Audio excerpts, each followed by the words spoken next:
Okay, what we have here is my Walther CP 99 compact BB pistol, and it's BBs only. These ones retail for about $70. I think I got this one at Fleet Farm. I forgot to include this on my video, so I thought I'd do a video for you guys. So I've got my list over here, and what I'm going to do is I'm going to go through the list that I have to help me do this video and go down and tell you a little bit about each thing. Okay, the first thing I'd like to say is this slide is all metal, probably aluminum or zinc, so it's got a nice slide. The other thing is the trigger is all metal, really wide trigger. And the other thing I wanted to tell you too is that when you guys are shooting this, it's double action only, so if you squeeze the trigger halfway, the BB will roll right out of the barrel. So you want to make sure you make a full squeeze. Otherwise, when you fire it, you'll notice that sometimes BBs will fall out of the hole. Also, when your CO2 gets weak, what'll happen is the BBs will just roll right out of the barrel, even if it does have a little bit of gas. Okay, the next thing is the metal magazine. Now, if you look here, I don't know if you can see that or not, but there's two clips, and you can use both fingers if you want and release the magazine. You can do that if you want.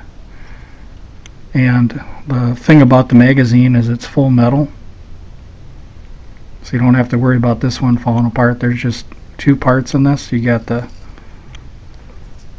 slide with the notch here, and then you got the spring in there. That's all it is. Everything else is all metal, except for maybe this right here is plastic, but that's okay.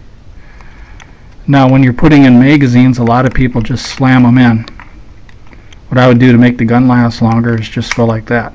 No use of slamming the gun. The other thing is the metal slide. When you're cocking it and you're getting ready to fire it, what I do is I release it like this. Some people go like this, and I don't know over time if that would damage parts in the gun or not, but do as you will. Just another thing to let you guys know to make the life of this a lot better. Okay, in the back here, red dot means hot. That means you're ready to fire. So there's no CO2 in here or anything. But if you look at the safety, it's a spring type safety where you have, it's pretty hard to pull back. So there you go. And you have to almost use two hands to do the safety on this thing. Okay, the weight of the gun. It's very heavy. I like that. I like that. It feels like one of them subcompact locks. Maybe even a little bit heavier than a subcompact lock. So that's one thing I really like about it, is it's got some good weight to it. Okay, the CO2 compartment. We got this back filler here. This is nice for guys with big hands. This thing helps a lot, makes the gun feel perfectly comfortable. And what you got here's the wheel, and you adjust the wheel after you put the CO2 in so it goes as far as it will. Now sometimes when these guns are new, it's a little tricky, but when you're turning this thing, before you turn it, you have to make sure you crank this just a little bit more than it would want to go, so when you turn it, it'll pierce that CO2. Now I wanted to show you it's a common practice for many years, at least by me and recommended by Crosman and other companies, is this CO2 here that use Pell gun oil. And this is a special formula developed by Crosman specifically for air gun seals, which are like O-ring type rubber products. It's a special formula, so it works great. Some people put chamber oil on here, but no need to. Just get this Pell gun oil. This should be okay.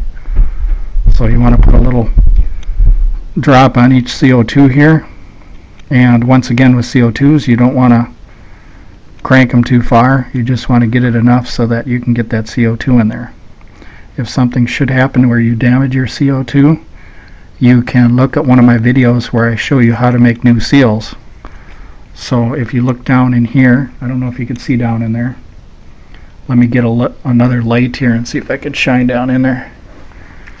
The seals today are a little different. They're differently made, but I don't know if you can see down in there. But it's probably a polyurethane or something like that product that they make these seals out of. If you ever have a problem with the seal, what you do is you scrape that out, you know, if it's leaking, and then we can show you how to make another one to fit in your air gun. So that's on one of my videos you can look at.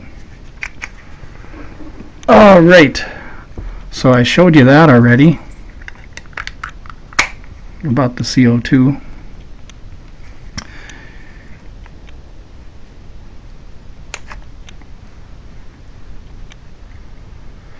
Okay, as far as velocity, this is about a 300 FPS pistol, or 350. It's just fun enough to plink probably, I'd say, aluminum pop cans. And I've tried it at 15 or 20 yards. It works wonderful for shooting pop cans. So I think this will be a lot of fun for you. The other thing I wanted to explain to you guys is that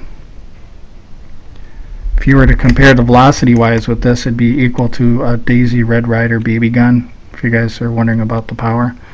But don't worry, I've got two videos coming up that'll add to this one. Right on this video, I'm going to add a crony test and pine board test, and also a can test on this today for you.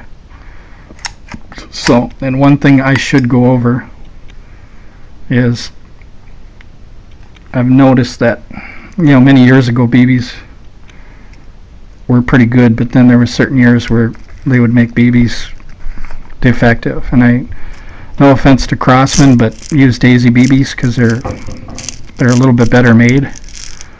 I remember getting some good deals on Crosman BBs, but then I found that they had a problem with making them defective. But like I said, no offense to Crosman, they make some good products. It's just that they had some problems with their copperhead BBs. So anyway,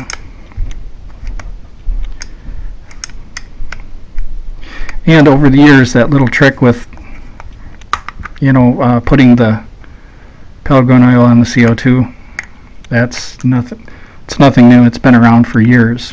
Some guys have been doing it. I've been doing it for, gosh, probably 30 years now. So ever since I was a kid, I'd always oil my CO2 before I threw it in. So it's nothing new.